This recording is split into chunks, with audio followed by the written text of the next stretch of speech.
بسم الله الرحمن الرحيم. الحمد لله رب العالمين والعاقبة للمتقين والصلاة والسلام على سيد الأنبياء والمرسلين وعلى آله وأصحابه أجمعين. أما بعد فقد قال النبي صلى الله عليه وسلم: لا يؤمن أحدكم حتى أكون أحب إليه من ولده ووالده والناس أجمعين او كما قال علیہ الصلاۃ والسلام. معزز علماء کرام، بزرگان محترم، پردہ نشین ماں اور بہنوں، وقت بہت کم ہے، اس لیے میں لمبی گفتگو نہیں کروں گا، چند منٹوں میں رخصت ہو جاؤں گا. دراصل اس وقت میری حیثیت، اس پروگرام میں میزبان کی حیثیت، میں آپ حضرات کے درمیان برابر گفتگو کرتا ہوں اور آپ حضرات اسے سنتے ہیں. لیکن اس میں کوئی شک نہیں کہ آج کے اس مجمع میں بہت بڑی تعداد ان لوگوں کی بھی ہے جو باہر سے تشریف لائیں. میں نے خطبے کے اندر جو حدیث پڑھی ہے صرف اس کا مفہوم بیان کروں گا، بس مختصر طور پر مفہوم بیان کر کے اپنی بات مکمل کروں گا. اس حدیث پاک کے اندر نبی اکرم صلی اللہ علیہ وسلم نے یہ فرمایا کہ وہ شخص سچا پکا مسلمان نہیں جس کے دل میں میری محبت اس کی ذات سے، اس کی اولاد سے اور دنیا کی تمام چیزوں سے بڑھ کر نہ ہو جائے. اور ایک دوسری روایت میں آپ صلی اللہ علیہ وسلم نے قسم کھا کر بیان فرمایا کہ قسم ہے اس ذات کی جس کے قبضے میں میری جان ہے، کہ وہ شخص سچا پکا مسلمان نہیں ہو سکتا جس کے دل میں میری محبت دنیا کی تمام چیزوں سے بڑھ کر نہ ہو جائے، اس کی اپنی جان، اپنی ذات سے بڑھ کر نہ ہو جائے. اس سے یہ معلوم ہوا کہ ایمان کے مکمل ہونے کے لیے اور نجات کے لیے رسول اللہ صلی اللہ علیہ وسلم کی محبت ضروری ہے. آپ کی محبت اگر دل میں نہ ہو تو میرے ایمان میں کمی ہے، ہمیں اس کی فکر کرنی چاہیے کہ اس کمی کو دور کریں. دوسری روایت میں آپ صلی اللہ علیہ وسلم نے ضمانت لی.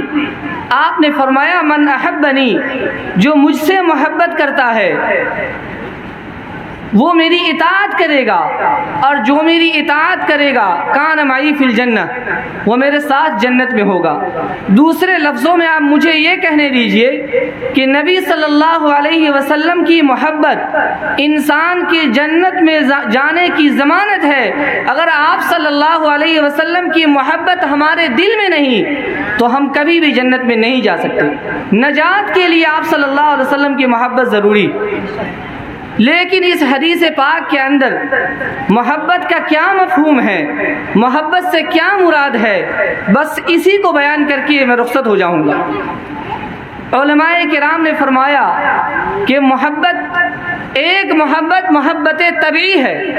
محبت طبیعی ایک ماں کو اپنے بچے سے، ایک باپ کو اپنے بچے سے، ماں باپ کو اپنے بچے سے محبت طبیعی ہے.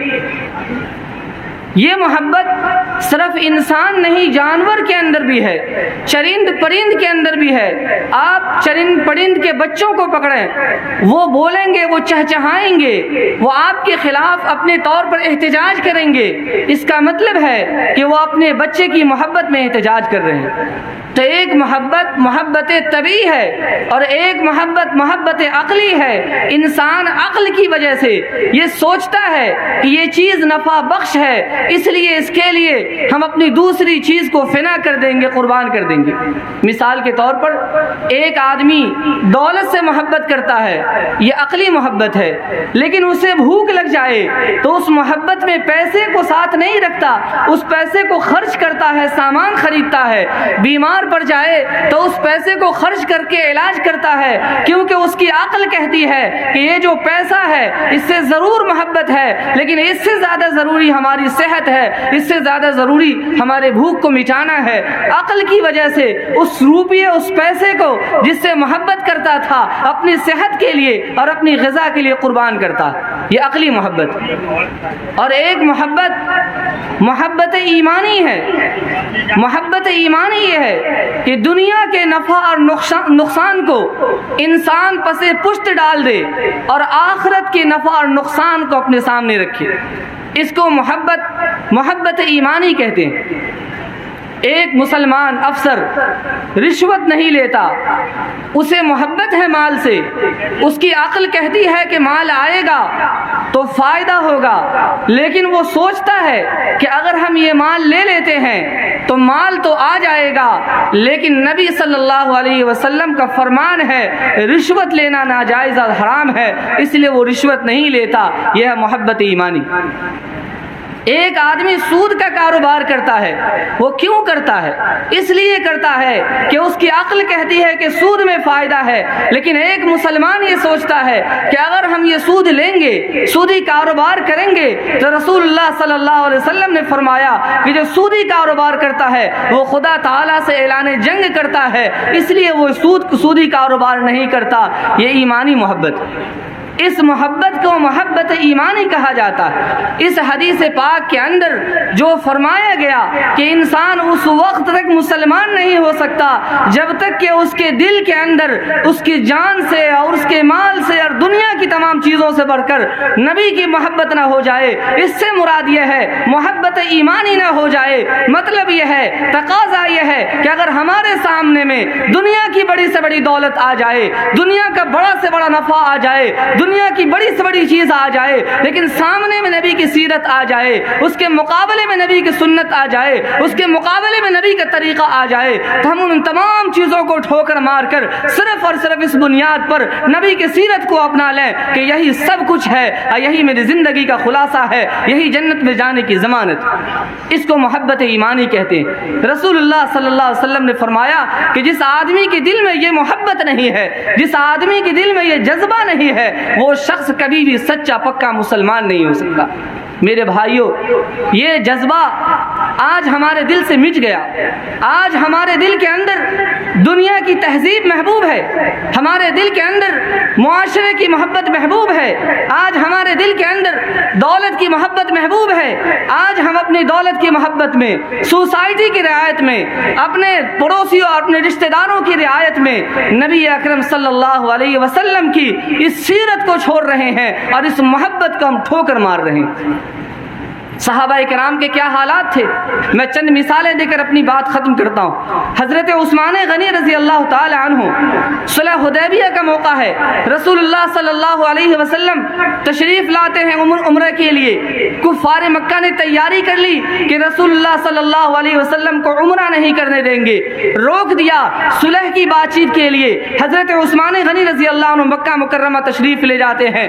جب ملنے کے لیے جاتے ہیں شرفائے مکہ سے، عمراء مکہ سے، تو حضرت عمر فاروق، حضرت عثمان غنی رضی اللہ تعالی عنہ احرام کے حالت میں ہوتے ہیں، احرام باندھے ہوتے ہیں۔ احرام، مرد کا احرام، اوپر ایک چادر ہوتی ہے، نیچے لنگی کی طرح ایک چادر باندھتے ہیں۔ ان کی چادر، ان کا تہبند آدھی پنڈلی تک تھا۔ ان کے بھائیوں نے کہا کہ آپ امیر مکہ سے بات کرنے جا رہے ہیں، رئیس مکہ سے بات کرنے جا رہے ہیں، یہ لوگ اپنی تہبند کو نیچے لٹکاتے ہیں، یہ لوگ اپنے ٹخنوں کو ڈھانپ کر رکھتے ہیں۔ آپ اگر ٹخنوں کو کھول کر جائیں گے، آدھی پنڈلی تک اپنے تہبند کو رکھیں گے، یہ لوگ سوچیں گے کہ یہ ذلیل ہیں، یہ خسیس ہیں، آپ سے بات کرنا گوارا نہیں کریں گے۔ جانتے ہیں حضرت عثمان غنی رضی اللہ عنہ نے کیا جواب دیا؟ انہوں نے کہا لا ھکذا ازارۃ صاحبنا صلی اللہ علیہ وسلم، نہیں، میرے نبی کا اظہار ایسا ہوتا ہے، دنیا ذلیل کہے تو ذلیل کہے، دنیا رسوا کرے تو رسوا کرے، اس کی کوئی پرواہ نہیں، میرے نبی کا اظہار ایسا تھا، اس لیے میرا بھی اظہار ایسا رہے گا۔ یہ ہے نبی کی محبت۔ حضرت حذیفہ بن یمان رضی اللہ تعالی عنہ کسرا کے دربار میں تشریف لے جاتے ہیں، وہاں کھانے کے لیے پیش کیا جاتا ہے، دسترخوان لگتا ہے، کھانا کھانے بیٹھتے ہیں، ہاتھ سے لقمہ گر جاتا ہے، نبی کی سنت ہے لقمہ گر جائے تو اٹھا کر صاف کر کے کھا لو۔ انہوں نے دیکھا لقمہ گر گیا ہے، اٹھانے لگے، بازو والے نے کوہنی مار کر کہا کہ یہ بادشاہ کے دربار ہے، بادشاہ کے دربار میں لقمہ اٹھا کر کھانا بے عزتی کی بات ہے، گھٹیا سمجھیں گے، ذلیل سمجھیں گے۔ انہوں نے کہا اترک سنت حبیبی لہؤلاء الحمقاء، کیا میں ان احمقوں کی وجہ سے اپنے نبی کی سنت کو چھوڑ دوں؟ ہرگز ایسا نہیں ہو سکتا۔ یہ مجھے ذلیل کہیں تو کہتے رہیں، گھٹیا کہیں تو کہتے رہیں، ہم اس کی پرواہ نہیں کرتے۔ یہ ہے نبی کی سنت، اور یہ ہے نبی کی سیرت، اور یہ ہے نبی کی محبت، جس کے بارے میں نبی صلی اللہ علیہ وسلم نے فرمایا کہ اگر ایسی محبت نہیں ہے، اگر ایسا جذبہ نہیں ہے تو اسے ایمان کا جائزہ لینا چاہیے، اس کے ایمان کے اندر کمی۔ حضرت مولانا قاسم نانوتوی رحمۃ اللہ علیہ کون نہیں جانتا، اتنے بڑے عالم دین گزرے ہیں۔ انہوں نے حدیث کے اندر پڑھا، رسول اللہ صلی اللہ علیہ وسلم نے فرمایا کہ اگر کوئی عورت بیوہ ہو جائے تو اس بیوہ کی شادی کراؤ۔ قرآن کریم نے کہا وَأَنكِحُوا الْأَيَامَ مِنكُمْ وَالصَّالِحِينَ مِنْ عِبَادِكُمْ وَإِمَائِكُمْ إِنْ يَكُونُوا فُقَرَاءَ يُغْنِهِمُ اللَّهُ مِنْ فَضْلِهِ، بیواؤں کی شادی کراؤ۔ حضرت مولانا قاسم نانوتوی رحمۃ اللہ علیہ کی ایک بہن تھی، 90 سال کی عمر میں بیوہ ہو گئی۔ انہوں نے اپنی بہن سے جا کر کہا کہ آپ شادی کر لیں۔ ان کے بہن نے کہا کہ میں شادی کروں؟ قاسم کیا بولتے ہو، اس عمر میں شادی کروں؟ مجھ سے کون شادی کرے گا، اور مجھے شادی کی کیا ضرورت ہے؟ حضرت مولانا قاسم نانوتوی رحمۃ اللہ علیہ نے کہا کہ میں جانتا ہوں آپ کو اس عمر میں شادی کی ضرورت نہیں ہے، لیکن ایک بات ہے، آپ اگر بیوہ کی شادی میں کروا دیتا ہوں، آپ اگر شادی کر لیتے ہیں تو رسول اللہ صلی اللہ علیہ وسلم کے پاس میں کہوں گا کہ آپ کی ایک سنت پر میں نے عمل کیا، میں نے اپنی بہن کی 90 سال کی عمر میں شادی کروا دیا۔ بہن نے کہا کہ اگر میری وجہ سے ایک سنت زندہ ہو جائے گی تو میں اس عمر میں بھی شادی کرنے کے لیے تیار ہوں۔ میرے بھائیوں، حضرت مولانا قاسم نانوتوی رحمۃ اللہ علیہ نے اس بات کی پرواہ نہیں کی کہ معاشرہ کیا کہے گا کہ 90 سال کی عمر میں اپنی بہن کی شادی کروا رہا ہے، معاشرہ کیا کہے گا، کیا برا بھلا کہے گا، اس کی پرواہ کیے بغیر مولانا قاسم نانوتوی رحمۃ اللہ علیہ نے اس سنت کو ترجیح دیا اور سنت پر عمل کیا۔ میرے بھائیوں، یہ ہے نبی کی محبت جس کا تقاضا اس حدیث کے اندر کیا گیا۔ آج ہم اپنے معاشرے کو دیکھیں، ہمارے کھانے پینے کے طریقے کو دیکھیں، بائیں ہاتھ سے کھانا، دائیں ہاتھ سے کھانا میرے نبی کی سنت ہے۔ ہم بائیں ہاتھ سے صرف اس لیے کھاتے پیتے ہیں، میرے نبی کی سنت ہاتھ سے کھانا ہے۔